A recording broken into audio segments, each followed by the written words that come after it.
Welcome to No Hype Review's first video review. It's a little rough around the edges, but I think you'll enjoy it. This week we're talking about Undertow from Chair Entertainment Group, developed using the Unreal Engine. I realize it was a free Xbox Live Arcade game and a lot of you have already played it, so I promise I'll review another game later this week. Now, Undertow does have cutscenes, which is a true novelty for Xbox Live Arcade. I really hope to see other developers do it again in the future.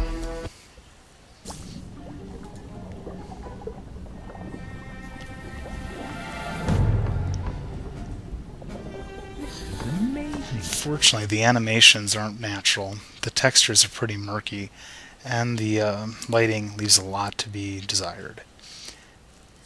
Thankfully, you can skip them. This isn't over yet. No, it isn't. While the story is somewhat interesting, the dialogue and presentation are terrible. Even the ancient beauty of these ruins cannot calm my troubled soul. Father, have the machines which keep you alive driven you mad?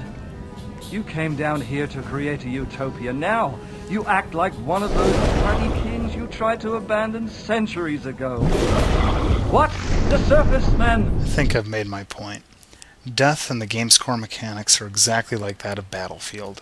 Death will cost you a ticket, and you can respawn at any spawn point you control.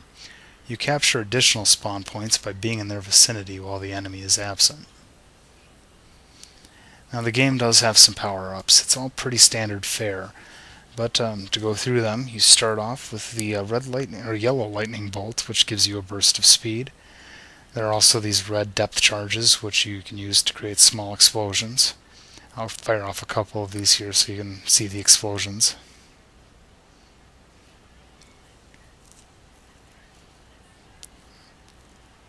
And there's also the silver shield, which gives you armor.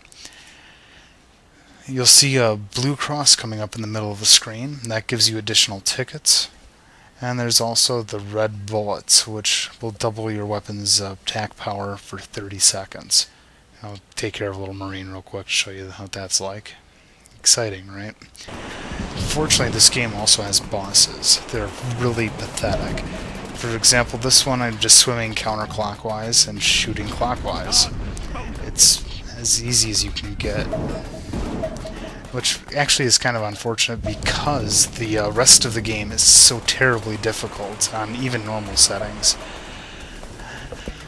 The game controls are pretty standard. They're actually really a derivative of Geometry Wars. The left stick will control where you're swimming, the right stick is where you're shooting, the right trigger is going to drop your mines, the left trigger gives you a burst of speed, and the X button gives you a sustained burst of speed. Now, the graphics are pretty good for an Xbox Live Arcade game, but I do wish the models were bigger. For example, right now I'm playing as a Marine, and it's kind of hard to see that I'm there. And I actually do play on a fairly large television.